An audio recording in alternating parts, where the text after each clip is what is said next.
The laws protecting you, the films you watch, the therapy helping people survive their worst days.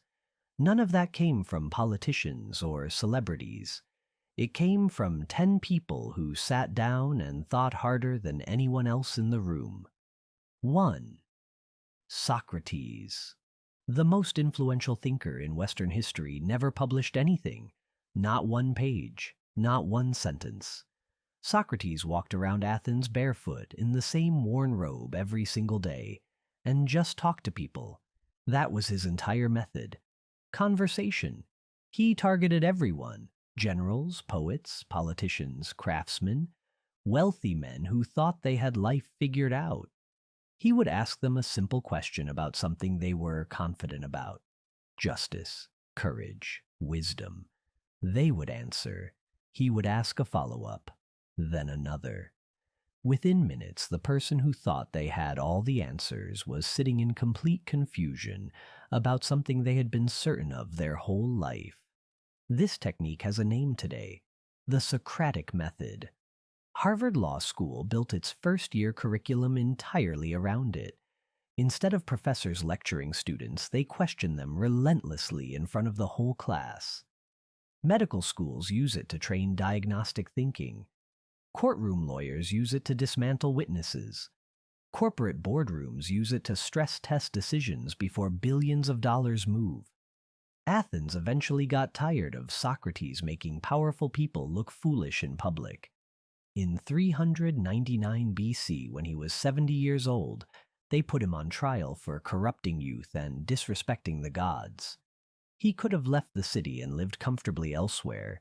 He stayed, accepted the death sentence, and drank poison in front of his students. His student Plato watched it happen and spent the rest of his life making sure the world never forgot what Socrates taught. One barefoot man asking uncomfortable questions in a marketplace 2,400 years ago. That is where modern critical thinking comes from. 2. Plato. Most people connect Plato to abstract philosophy. What they completely miss is that he was also one of the most effective institution builders in human history. After his teacher Socrates was executed, Plato spent 12 years traveling Egypt, Sicily, Italy, studying mathematics, political systems, and different ways societies organized knowledge. When he came back to Athens in 387 BC, he purchased land outside the city near a grove dedicated to a hero named Academus, and he built a school there. He called it the Academy. That school ran for 916 years without stopping. It outlasted empires. When the Roman Emperor Justinian finally closed it in 529 AD, it had been operating continuously longer than the entire history of the United States times 4. Every university structure that exists today, the idea of a dedicated institution where scholars gather, teach, debate, and produce knowledge, came from what Plato built in that garden. His book, The Republic, written around 375 BC, argued that societies fail when they put the wrong people in charge. He proposed that only people who had spent decades studying mathematics, science, and philosophy should hold power, not because they wanted it, but because deep training in clear thinking made them actually capable of making good decisions for everyone. Democracies rejected the philosopher-king idea, but they kept the core principle that leaders need formal education, that governance and knowledge are connected, that institutions should train future decision-makers. Every political science department, every public policy school, every leadership training program operating today carries that Platonic assumption at its center. If you're thrilled already, don't forget to like this video and subscribe to our channel, The Missing Clue. 3. Aristotle. While Plato was building academies and theorizing about ideal worlds, his student Aristotle was obsessively cataloging the actual world in front of him. He collected and dissected marine animals on the island of Lesbos. He interviewed people about different forms of government across 158 city-states. He watched theatrical performances and took notes on what made audiences feel something. Aristotle wrote approximately 200 works. About 31 survived. Those 31 books cover biology, physics, logic, ethics, politics, rhetoric, meteorology, and dramatic theory. He essentially created these as organized fields of study. Before Aristotle, they were loosely connected observations. After him, they were disciplines with defined methods and vocabularies. His book Poetics, written around 335 BC, is the reason every film you have ever watched is structured the way it is.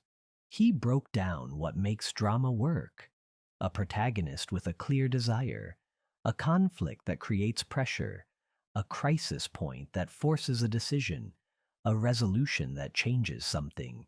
Every Hollywood screenwriting course, every Netflix story room, every television writer's room working through plot problems is using Aristotelian story structure, usually without knowing his name. He also tutored a 13-year-old Macedonian boy named Alexander for 3 years. That boy used what he learned, strategy, rhetoric, governance, ethics, to build the largest empire the ancient world had ever seen. Alexander the Great carried Aristotle's books with him on military campaigns across Persia, Egypt, and into India. 4. Immanuel Kant. Forget the dense academic reputation for a moment. Kant's most important contribution fits into one sentence that anyone can understand and apply immediately. Before doing anything, ask yourself this: what if every single person on earth did exactly what I'm about to do, in exactly this situation? If that thought makes the action seem fine, proceed. If it creates a problem when applied universally, stop. Kant called this the categorical imperative, published in his 1785 book, Groundwork of the Metaphysics of Morals. He was 61 years old when he published it, and he had spent his entire adult life waking at 5 a.m. every morning in Königsberg, Prussia, walking the same route so precisely that neighbors set their clocks by him, working toward this single ethical framework. The United Nations Declaration of Human Rights, signed by 48 nations in 1948, is built on this exact logic. Every human being has inherent dignity regardless of nationality, race, gender, or circumstance. Because a world where some humans have dignity and others do not collapses under its own contradiction when you apply universal thinking to it. When technology companies today write AI ethics guidelines, when hospitals draft patient rights documents, when governments build constitutional protections for individual freedoms, they are applying Kantian logic, almost always without knowing it. His framework became so embedded in Western legal and ethical thinking that it stopped being attributed to him and just became assumed as the obvious way to think about rights. 5. Friedrich Nietzsche. Walk into any bookstore today. Look at the self-help section. Books about creating your own definition of success. Books about rejecting social expectations. Books about pushing past comfortable limits. Books about building mental strength through voluntary hardship. Every single one of those books is a simplified version of what Friedrich Nietzsche published in the 1880s. Nietzsche resigned his professorship at the University of Basel at 34 due to collapsing health, moved around cheap boarding houses in Switzerland, France, and Italy, wrote in intense bursts, and published ideas that most of his contemporaries found incomprehensible or offensive. He sold almost no books during his lifetime. His concept of the Übermensch, introduced in Thus Spoke Zarathustra in 1883, described a person who stops accepting inherited values from religion, tradition, and social pressure, and instead creates their own standards for living. He thought most people sleepwalk through life following rules they never personally examined, living inside expectations they never consciously chose. The entire architecture of modern self-improvement culture Tony Robbins, David Goggins, every high-performance coaching methodology, every competitive athletic mental training program sells this exact idea dressed in contemporary language. His prediction in The Gay Science in 1882 that Western moral systems would fracture as religious authority weakened, and that this fracture would produce extreme violence and chaos in the 20th century, turned out to be one of the most accurate cultural forecasts any philosopher ever made. Smash that like button and comment below. Which one of these philosophers do you think shaped the world the most? 6. John Locke. In 1689, John Locke published 2 treatises of government in England after spending years in exile in the Netherlands, hiding from a government that considered his political ideas dangerous. The book argued something that powerful people of that era found genuinely threatening. Governments do not grant rights to people. People are born with rights. Life, liberty, and property belong to every human being before any government exists. Governments are created specifically to protect those rights. When a government violates them instead of protecting them, the people who created that government have the authority to dismantle it and build a new one. Thomas Jefferson read Locke carefully and methodically. In 1776, when Jefferson sat down to write the Declaration of Independence, he lifted this framework almost directly. The famous phrase, "life, liberty, and the pursuit of happiness," is a deliberate rewriting of Locke's life, liberty, and property. The philosophical argument justifying the American Revolution came from a book written by an English thinker 87 years before the Revolution happened. The French Revolution drew from Locke. The wave of Latin American independence movements in the early 19th century drew from him. Every democratic constitution written in the past 300 years carries his structural logic inside it. He never held political office, never led a revolution, never commanded an army. He sat in rooms and wrote, and then governments fell and new ones rose up built on his sentences. 7. Karl Marx. 2 people wrote a 23-page pamphlet together in Brussels in early 1848. Karl Marx was 29. Friedrich Engels was 27. The pamphlet was called The Communist Manifesto.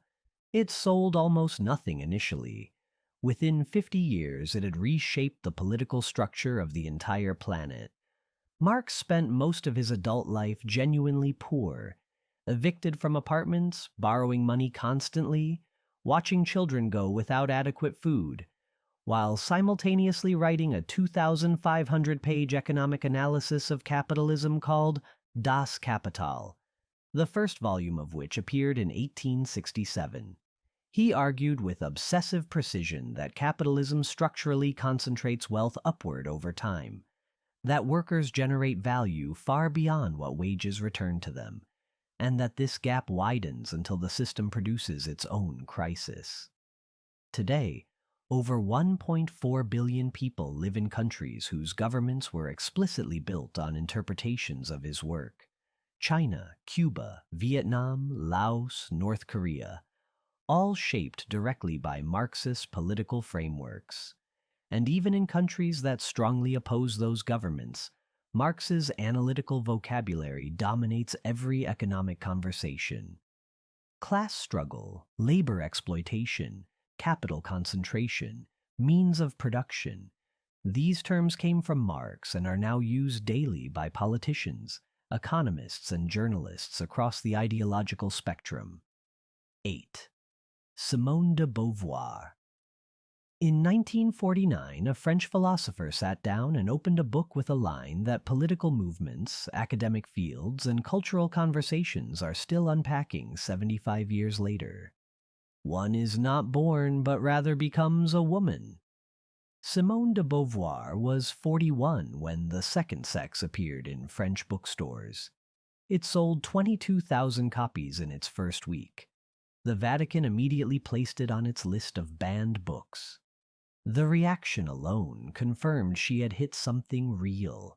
Her argument was precise and detailed across 700 pages. Femininity is not a biological destiny. It is a set of behaviors, expectations, roles, and limitations that society teaches from birth and reinforces continuously. Women had been defined throughout history not as full human beings in their own right, but always in relation to men, as wives, mothers, daughters, assistants, always secondary, always the other. She had passed France's most competitive academic philosophy examination at age 21, placing second in the entire country. The person who placed first was Jean-Paul Sartre, her intellectual partner for decades. Betty Friedan, Gloria Steinem, and the core leadership of American second-wave feminism in the 1960s built their frameworks directly on her foundation. Gender studies as a university discipline grew from her analysis. Every current conversation about gender roles, workplace equality, social expectations, and whether gender is biological or socially shaped traces its intellectual roots back to what she published in 1949. 9. Michel Foucault. Michel Foucault noticed something in the 1970s that most people had completely missed. The techniques that modern prisons use to control inmates. Constant surveillance, strict timetables, examinations, behavioral monitoring, rewards for compliance, had quietly spread into every other major institution in modern society. Schools operate on timetables, examinations, and behavioral monitoring. Hospitals track patient behavior and compliance. Factories measure worker output continuously. Military organizations use drill and repetition to shape behavior. Foucault's 1975 book Discipline and Punish laid this out in precise historical detail, showing how these control mechanisms developed and spread outward from prisons into the general population. He taught at the Collège de France in Paris, the most prestigious academic position in the country, and drew enormous public audiences to his lectures throughout the late 1970s and early 1980s. His concept of biopower, governments managing populations by regulating health, bodies, reproduction, and movement at a mass scale, became one of the most discussed philosophical frameworks during the COVID-19 pandemic, when governments worldwide made sweeping decisions about movement, medical treatment, and bodily autonomy simultaneously. Scholars, journalists, and policy analysts reached for Foucault's framework immediately because it described exactly what was happening. Every current debate about smartphone surveillance, government data collection, social media behavioral tracking, and corporate monitoring of employees is happening inside the analytical space Foucault mapped out 50 years ago. 10. Albert Camus. Albert Camus grew up in a two-room apartment in Algiers. His mother worked as a cleaning woman. His father died in World War I before Camus turned 1 year old. A school teacher named Louis Germain personally fought to get him a scholarship that changed everything. Camus studied philosophy, worked as a journalist, and joined the French resistance while Nazi Germany occupied France. Living through complete civilizational collapse, he asked the most direct question possible. Given that life offers no guaranteed meaning and suffering continues regardless, why do human beings keep going? His 1942 essay, The Myth of Sisyphus, answered this through a Greek myth. Sisyphus rolls a boulder up a hill for eternity, watches it roll back down, and repeats forever. Camus said Sisyphus chooses to keep pushing, not because the boulder stays up, but because the pushing itself is the point. Meaning gets constructed from inside through relationships, work, and full engagement with the present moment.